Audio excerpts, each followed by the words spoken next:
everyone, it's Mari. I'm back today with another project for Honeybee Stamps. I'm going to be creating a summery slimline card here today, and I'm starting off with a piece of Neenah 80-pound cardstock. I'm going to do some blending onto my cardstock here today. I am working on my waffle flower media mat, and I'm just taking my Honeybee blending brush and I'm blending on some speckled egg distress oxide ink using the Outdoor Scene Builder cloud stencil. I love this stencil, and it makes creating a really fun cloud background for your card super easy to do. So you'll just see that I blend the ink across that stencil, and then I turn the stencil a quarter of a turn counterclockwise, and I'm just turning it in the same way all the way down so that my pattern is varied on the card for those clouds. Now I really like how that looks, but I wanted to deepen the color a little bit, so I'm going to add two other colors of blue all the way down the card using exactly the same steps that I used for the speckled egg. So the second color is Stormy Sky, and the third color will be Faded Jeans. And you'll just see I'm doing exactly the same thing that I did with the speckled egg. I just wanted to add a little bit of a darker line along the edge of my clouds. And what this is going to accomplish is just create a little bit of depth and dimension for the background of my card. And I really like how this turns out when it's all finished. And so I obviously am using just a wide piece of scrap cardstock that I had in my space, and I'm just going to cut this down for the front of my slimline card.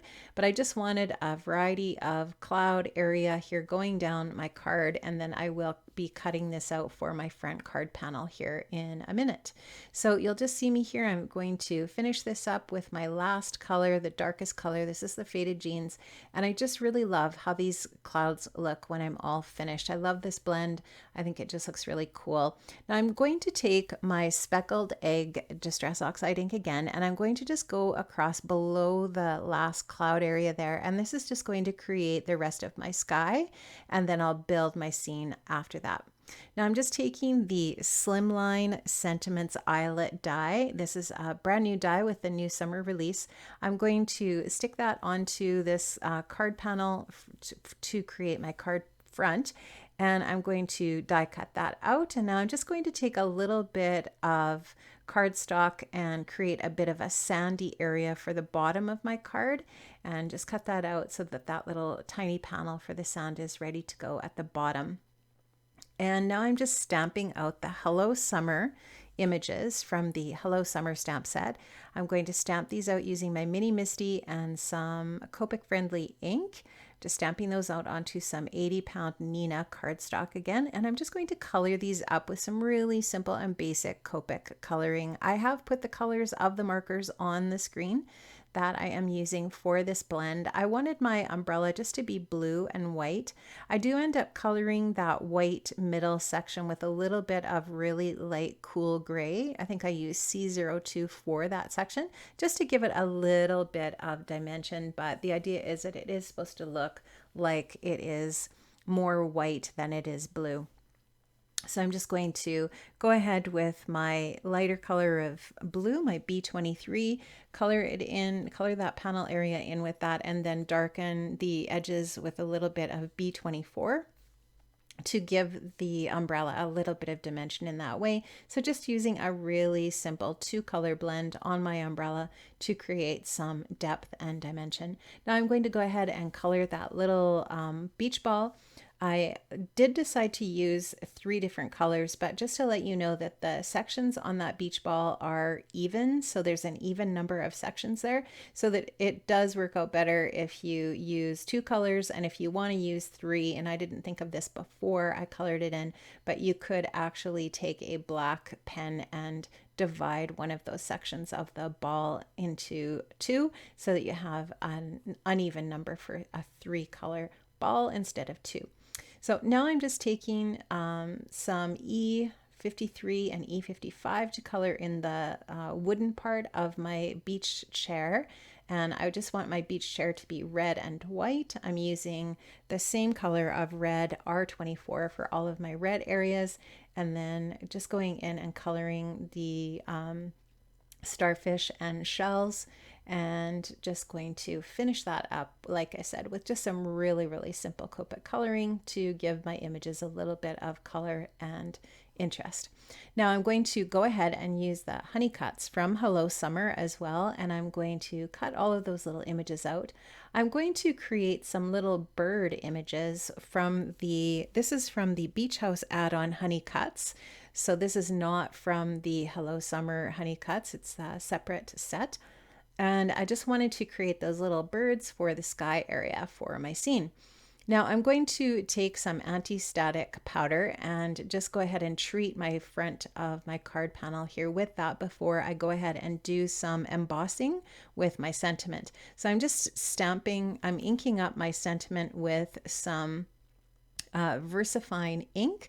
This is a really pretty, or it's not pretty necessarily, but it's just a really nice crisp black ink. And the really great thing about it is that it is a slow drying ink, so that gives you some time to do some heat embossing with it. I'm going to go over that inked up area with some clear embossing powder. This is just some Ranger clear embossing powder. I am going to take my heat tool and melt that embossing powder, and what that's going to do is add some really nice dimension to that stamped area. It's going to make it really shiny and just look really good. Now my card base is going to be kind of like a dusty blue, almost like a denim blue color. I really like this, and I like how this is going to complement the colors of ink that I used in my sky and on my umbrella.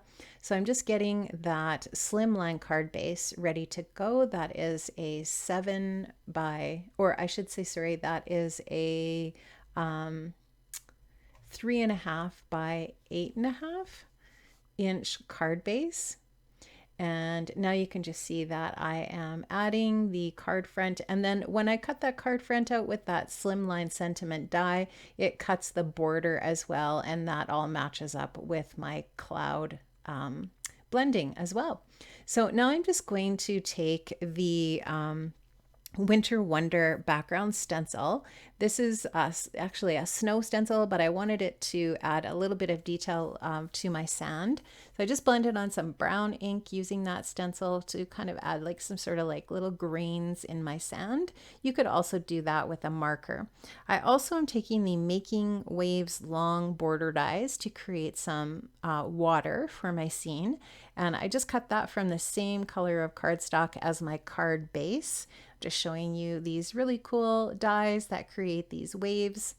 And I am going to just take a little bit of chipped sapphire distress oxide ink and add a little bit of ink to the edges of my waves just to add a little bit more dimension and depth to my cardstock in that way.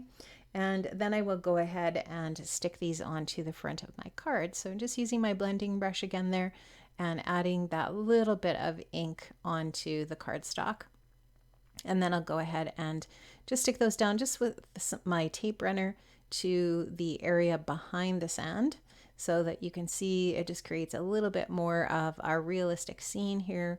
We don't just have the sand and the sky, you can also see a little bit of water in the scene as well. I think that just looks really cool. I'm going to add another layer of sand onto my card just with another piece of that natural cardstock. It's just some craft cardstock from my stash. And this time you can see instead of using the stencil, you could also use a marker to add the detail of the sand onto that craft cardstock. Just showing you this as another option, but some people don't have markers in their stash. So if you have a stencil like the Winter Wonder background stencils, you could also stencil some ink on there as well. I'm also going to take a little bit of that brown ink that I used earlier to add a little bit of detail to the edge of my sand and just kind of create a little bit more depth on there as well, and dimension. Just make it look a little bit more interesting in this way by adding just a little bit of ink to that area. And then I will go ahead and stick this down to the other sandy area. It's just a little bit smaller than the other one so that they're layered. And now I'm going to start to stick everything down for the rest of my scene with all of the little bits from the Hello Summer stamp set that I have die cut out using the coordinating honey cuts from that set. And you'll just see I'm just going to add these things on, and for a really simple scene on the bottom, tucking some things in between the layers of sand and layering some things over top. And I will use some foam adhesive for some of those little bits for the front of my card. I think I put some foam adhesive on my starfish and on one of those shells just to make them a little bit more dimensional. And I am going to glue these little birds onto my card as well. And I'm not going to use all 6 of them. I'm only going to use 3, and just kind of placing them in a little bit of a triangle around my sentiment just to add some detail in that way. Now I'm going to take my Nouveau Shimmer pen, and I'm just going to add a little bit of shimmer and shine to my card. I'm going to go ahead and add this to the umbrella area and also to the red stripes on my beach chair. And I just like how this adds a little bit of extra detail to the card front and just makes it look a little bit more interesting. So I'm just going to finish that up quickly. That's a really easy step. And I'm also going to add some Nouveau Glaze to my beach ball just to make it look like it is actually made out of plastic, that it's actually dimensional. I like how that looks. Super easy step. That Nouveau Glaze is really easy to work with. It never clogs, and I really love that product. I use it on so many of my cards. And I'm also going to add some stickles to my card as well. I'm just going to finish up with the Nouveau Glaze on the chair, and I'll add some stickles to the little starfish and the shells on my card front just to add a tiny little wee bit of sparkle detail. Not too much, just a little bit, just to give it just a little bit of something extra. I like how this looks when it's all finished, and just those little details, right? I'm also going to take a little bit of white gel pen and add some highlights to the umbrella and the chair. And this is just, again, a really simple step. This is a Ranger white gel pen, but there's a bunch of different kinds of white gel pens out there on the market that you can use. I will link up to a white gel pen if you don't have one and you're interested in using something like this for details on your card. There, I'm just showing you close up how this card looks and all of the sparkle and shine as you turn it into the light. You can see all the details and how that just makes the card look just a little bit of extra super cool. Thank you so much for stopping by today. I hope you enjoyed this. Make sure you check the description box below for the links to the Honeybee shop and all of the products that I used today. Thanks so much for stopping by. Have an amazing day. I hope to see you here again for another honeybee project.